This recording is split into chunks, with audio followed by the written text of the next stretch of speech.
সবার জীবনে আসলে বিপদ আসাটা খুবই প্রয়োজন। কারণ বিপদ আসলে চিনা যায় এবং কি বুঝা যায় যে কে আপন কে পর। আসসালামু আলাইকুম। সবাই কেমন আছেন? আশা করি সবাই ভালো আছেন। আমিও আলহামদুলিল্লাহ এই গরমের ভিতরে সবাই যেমন দোয়া করতেছেন তেমনই আছি। তো সকালবেলায় ঘুম থেকে উঠে দেখেন সূর্য মামার কি যে রাগ, রাগগুলো আমাদের উপর থেকে যাইতেইছে না। মানে রাগে জর্জরিত উনি হয়ে আছে। কিন্তু এত রাগ আমাদের উপরে চড়াইতেছে কেন সেটাও জানি না। আর আকাশটা খুবই সুন্দর লাগতেছে। উনার রাগ হলে উনার রংটা বের হয়ে যায়। খুবই সুন্দর উনার রং-ডং। তো ওইগুলো দেখে মনটাকে একটু সান্ত্বনা দিই আরকি যে কি বলবো এখন আর। উনি রাগ করেছে এখন উনার সাথে তো আমরাও রাগ করতে পারি না। আর উনার সাথে আমরা রাগ করলেও উনার কিছু আসে যায় না। কারণ উনি ওনার গতিতে চলে। ওনাকে তো যিনি চালাইতেছে তিনি সেভাবেই চালাইতেছে। তো ওনার তো আমাদের রাগের উপরও ওনার কোনো কিছু নাই, আবার রাগ না করলেও ওনার কিছু নাই। তো সকালবেলা আপনাদের সাথে শেয়ার করতেছি অনেক গরম পড়তেছে, মানে প্রচণ্ড গরম। এমনিতেই তো মানুষ অসুস্থ, গরমের ভিতরে আরও বেশি এই গরমের ভিতরে অসুস্থ হয়ে যাচ্ছে। এই সিজনে এমনিতে মানুষ অসুস্থ হয়ে যায়, তার ভিতরে গরম। তো তবুও রান্নাবান্না, খাওয়া-দাওয়া ওটা তো আমাদের করাই লাগবে, খাইতেই হবে। তো সকালবেলা আমি তরকারিগুলো রাখছিলাম। ওই যে সন্ধ্যাবেলা হয়েছে কি, তরকারিগুলো আমি রান্না করার পরে তরকারিগুলো মানে গরম করছিলাম। তো গরম করার পর আমরা সবাই খাইছিলাম। তো খাওয়ার পরে আর আমি আর মানে গরম করি নাই। এটা গরম পড়তেছে তো এক কথা। আবার এদিকে অ্যা আমি ফ্রিজেও রাখি নাই। যদি ফ্রিজে রেখে দিতাম তাহলেও হইতো। কিন্তু আমি ফ্রিজে রাখি নাই। তো ফ্রিজে না রাখার কারণে মানে তরকারিগুলো কেমন জানি হয়ে গেছে। পরে আপনাদের ভাইয়া বলতেছে যে, "এইগুলা দিয়ে তো খাওয়া যাবে না। তো একটা ডিম ভাজি করো।" তো পরে আমি বলতেছি, "আচ্ছা ঠিক আছে।" তো মেয়ের জন্য একটা ডিম হাফ বয়েল করছিলাম আর মানে আমাদের জন্য একটা ডিম সিদ্ধ করছি আরকি, ভাজি করছি। তো দেখেন মানে তরকারিগুলো আমি করছি কি, আমি ভাবতেছি যে তরকারিগুলো নষ্ট হইছে। দেখি মানে নষ্ট না, ওই যে নষ্ট হওয়ার দিকে যাইতেছে আরকি। তা আমি চুলাতে বসাই একদম মানে শুকনো, শুকনো করে ফেলছি। তবুও ভাগ্যক্রমে খাওয়া গেল না। তো আর কি করব? এত বড় একটা মাছ, মাছের মাথা তো পরে ফেলে দিছি আরকি সবকিছু। আর এখানে দুপুরবেলা রান্না করব এর জন্য পেঁপে কেটে নিচ্ছি। এই পেঁপেটা কাটার সময় আমার একটা সমস্যা হয়েছে কি, পেঁপে কাটলে হাত চুলকায় হালকা, কিন্তু আমার হাত এত চুলকাইছে, মানে এত চুলকাইছে কি বলবো? আমি প্রায় পাগল হয়ে গেছি। মনে হয় যে কচু লাগাই দিলে যেরকম চুলকায় এরকম চুলকায়। আমার ওই যে কচু কুটলে তো মানুষে লবণ দিয়ে হাত ধুইলে মানে হাতটা আর চুলকায় না। লবণ দিয়ে হাতেরে ভালো করে কষালে তারপরে চুলার উপরে দিলে মানে লবণে আর চুলার আগুনের তাপে বিষটা টেনে নেয়। ও আল্লাহ! আমি আজকে ওরকমই করছিলাম। কিন্তু হইতেছে না। পরে আমি সাবান দিয়ে ভালো করে যখন হাতটা ধুইছি, ধোয়ার পরে তারপরে চুলকানিটা গেছে। আমি ১ম এ ধুইছি, ধোয়ার পরে আমি লবণ দিয়ে হাতটা ভালো করে আমি কচলাইছি। কচলাইয়ে চুলার উপরে ধরছি। দেখতেছি যে না যাইতেছে না। পরে আবার সাবান দিয়ে হাত ধুইছি। হাত ধোয়ার পরে দেখতেছি যে আলহামদুলিল্লাহ তো ভালো।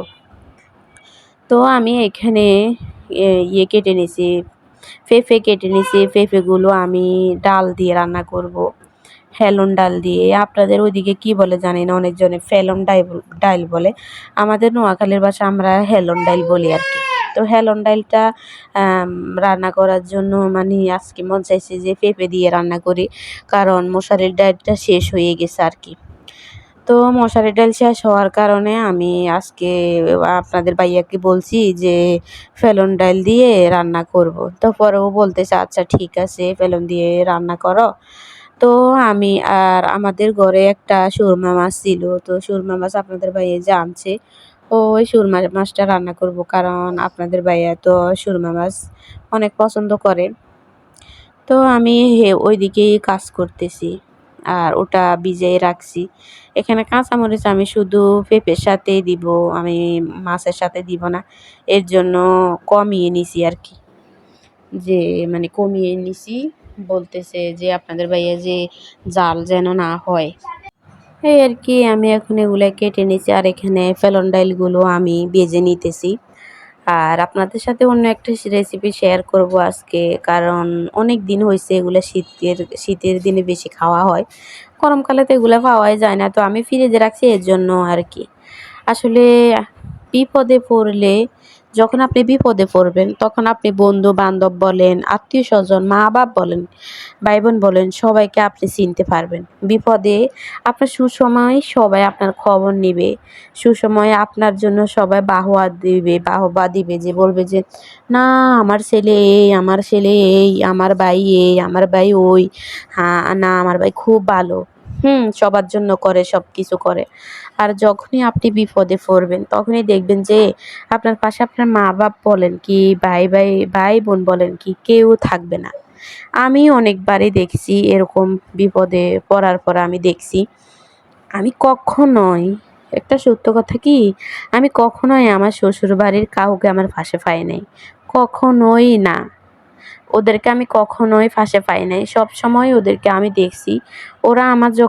আমরা যখন কোনো বিপদে পড়ি, যখন কোনো সমস্যাতে পড়ি, তখন ওরা কোনোদিন ফোন দিয়ে জিজ্ঞেস করে না যে তোরা কেমন আছিস?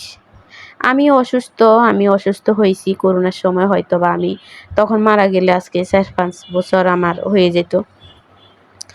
তো আমি অসুস্থ, অনেক অসুস্থ।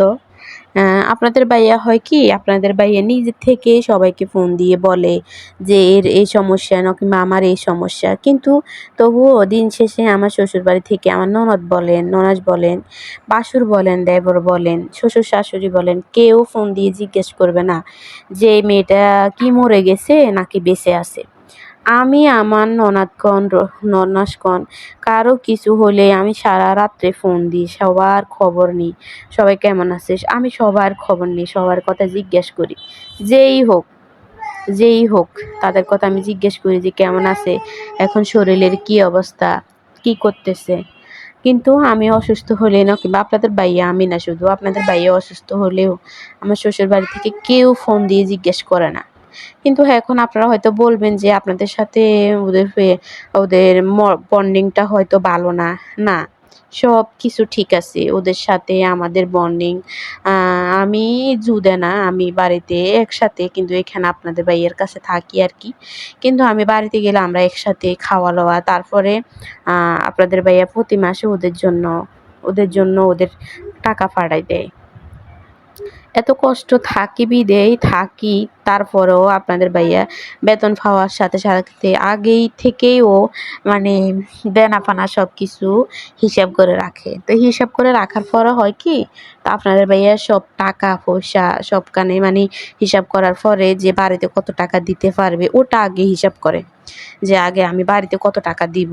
হ্যাঁ, ও সবসময় চিন্তা থাকে যে আমার মা-বাবা কিভাবে চলে। কিন্তু আমার শাশুড়ি মেম্বার, তারপরেও আমার আপনাদের ভাইয়া অনেক চিন্তা করে যে ওরা কেমনে চলতেছে। আমি যদি টাকা পয়সা না দিই তাহলে ওরা কেমনে চলবে। একবারও একটা চিন্তা করে না যে হ্যাঁ, ওরা তো এখন মেম্বার, ওদের তো এখন ইনকাম আছে, থাক আমি এখন না দিই। কিন্তু না, এটা ও কখনোই ভাবে না। ও ভাবে কি যে ওরা তো আমার কাছে পাবে, আমার কাছ থেকে ওরা পাবে, কারণ আমি ওদের সন্তান, ওদের সন্তান, ওরা তো আমাকে বড় করছে খাওয়ার জন্য। তাই এখন যদি আমি ওদেরকে না দিই, আমার সন্তানও আমাকে দিবে না।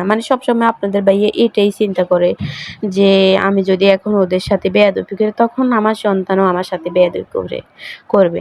আর এখানে হয়েছে কি, আমার কড়াইতে ওই যে তরকারিগুলো লেগে গেছে, তো লেগে যাওয়ার কারণে আমি ওই কড়াই থেকে এই কড়াইতে ঢেলে নিছি। আর দেখেন কড়াইটা এখন যদি আমি এগুলা যদি নিয়ে না নিই, তাহলে হয় কি, এগুলা পোড়া গন্ধ করবে, আর খেতেও ভালো লাগবে না। তো এর জন্য আমি এই পাতিলে নেমে ঢেলে নিছি আর কি। তো এই আর কি। তো আপনাদের ভাইয়া কখনো চিন্তা করে না যে আসলে আমার আমার মা বাবাকে আমি দিব না, এটা কখনো চিন্তা করে না। ভাইদেরকে নিজে একটা মার্কেটে গেলাম না, নিজে একটা নিজের জন্য পছন্দ না করে বলবে কি, এই জামাটা আমার ভাই এই গায়ে দিলে অনেক সুন্দর লাগবে, এই গেঞ্জিটা আমার ভাই এই গায়ে দিলে অনেক সুন্দর লাগবে। নিজের জন্য না নিয়ে ওদের জন্য নেয়। আমি কখনো এটা নিয়ে কথা বলি না, থাক ওদের ভাই, ওদের ওদের সবার একটা অধিকার আছে। কিন্তু দিন শেষে ওরা কেউ খবর নেয় না।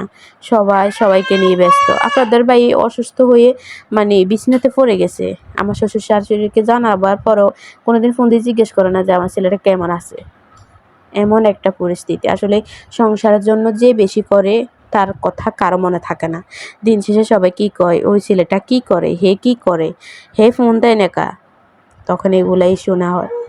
এখানে আমি ওই যে রস নিছিলাম, মানে শীতকালে যে রস নিছিলাম, তো রসগুলো আমি কিছু রস রেখে দিছি। ওই রসগুলো ফ্রিজে রাখছিলাম, তো ওই রসগুলো আমি নামাই নিছি। নামাই নিয়ে এখন আজকে রান্না করব। কারণ মানে কোনো কিছু খাইতে মন চাইলে কিছু খেতেও মন চাইতেছে না। তো আর রসগুলো অনেকদিন ফ্রিজে রাখছি। এজন্য আপনাদের ভাইয়াকে বলছি আজকে রসগুলো নামিয়ে নিব, রসগুলো রান্না করব। তো সে বলতেছে আচ্ছা ঠিক আছে। বলতেছে সে কি লেগে এগুলো এখন বিকেলে রান্না করি। আমি বলছি না, বিকেলে গরম তো, গরমে ভালো লাগে না। আর বিকেলবেলা চুলে ধরাইতেও মন চায় না। তো পরে ও বলছে আচ্ছা ঠিক আছে রান্না করো। এখানে দেখেন নারকেল দিছি, নারকেল দিয়ে এখন মানে ফ্রাই হয়ে আসছে। এখন আমি নারকেল দিয়ে এগুলো ভালো করে নেড়ে ছেড়ে নিব। আসলে নারকেলগুলো আগে দিলে হয় কি গন্ধ, যে একটা ঘ্রাণ আছে নারকেল, ওই ঘ্রাণটা চলে যায়। তো এর জন্য আমি নারকেলটা পরে দিছি। আর এখন ভালো করে আমি বলক আনছি, বলক আনার পরে চুলাটা বন্ধ করে দিব। আর আমার মানে রসের সিন্নিটাও হয়ে গেছে। তো আপনাদের সাথে কথা বলতে বলতে অনেক কিছু বলে ফেলছি। যদি ভুল করে থাকি তাহলে ছোট বোন হিসাবে সবাই ক্ষমার দৃষ্টিতে দেখবেন। আর বেশি বেশি নিজের যত্ন নিবেন। নিজের যত্ন হলো সবচাইতে বেশি। আপনি আগে নিজেকে নিজে ভালোবাসুন, পরে অন্যজনকে সময় পালে ভালোবাসবেন। এটাই হলো আমার কথা। সবাই ভালো থাকবেন, সুস্থ থাকবেন।